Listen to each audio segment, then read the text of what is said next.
இது என்னடா இது புது ட்ராக்கா இருக்கு. ஸோ கோபி வந்துட்டு காதல் வசப்பட்டுட்டாரு பாக்கியா மேல. ஸோ வந்துட்டு இப்ப தான் வந்துட்டு அதாவது வந்து 3 குழந்தைய பெத்து அதுவே கல்யாணம் பண்ணி குழந்தை பெத்துடுச்சு. ஸோ இப்ப தான் வந்துட்டு கோபிக்கு வந்து பாக்கியா மேல காதல் வந்திருக்கு. என்னடா கான்செப்ட் இது எப்புட்றா கொண்டு போறீங்க சீரியல? ஸோ இந்த சைடு வந்து ராதிகா வந்து ரொம்ப ஏக்கமா பார்க்குறாங்க. ஸோ வந்து கேஸ வாபஸ் வாங்குனதுக்கப்புறம் அதாவது வந்து கோபியோட அம்மா வந்து என்ன சொல்றாங்க அப்டின்னா, பாக்கியா கிட்ட "நீ தான் வந்துட்டு இது எல்லாத்துக்கும் காரணம். என் புள்ளைய வந்து தேவையில்லாம அலைய விட்டுட்ட" அப்படின்னு வந்து சொன்ன உடனே கோபி வந்து கோவப்படுறாரு. "அம்மா சும்மா இரும்மா, என் பொண்டாட்டி யாரும்மா நீ திட்டுறதுக்கு? முன்னாடி வந்து நான் வந்து உயிருக்கு போராடும்போதும் பாக்கியா தான் வந்து காப்பாத்துனா.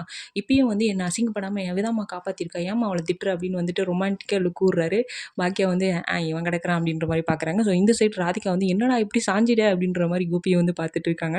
இது என்னடா ட்ரையாங்கிள் லவ்வா இருக்கு. லவ்வா இருந்தாலும் பரவாயில்ல. இது ஒரு கேவலமான கான்செப்ட்டா இருக்கேடா. எதுக்குடா இப்படி கொண்டு போறீங்க?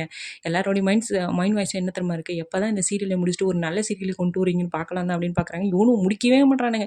என்னதான் இதுல கதை இருக்குன்னு தெரியல. இழுத்துட்டே போறானுங்க. அதுவும் பீக் டைம்ல போற ஒரு சீரியலு, ஒரு நல்ல சீரியலா கொண்டு வரலாம். இல்லன்னா அது கதையாவது சேஞ்ச் பண்ணலாம். சும்மா இத வச்சே ஓட்டிட்டு இருக்கானுங்க. ரொம்ப கடுப்பா இருக்கு இந்த சீரியல பார்க்கறதுக்கே. ஸோ உங்களுக்கு என்ன தோணுது இந்த சீரியல பத்தி அப்படின்றத கமெண்ட்ல சொல்லுங்க.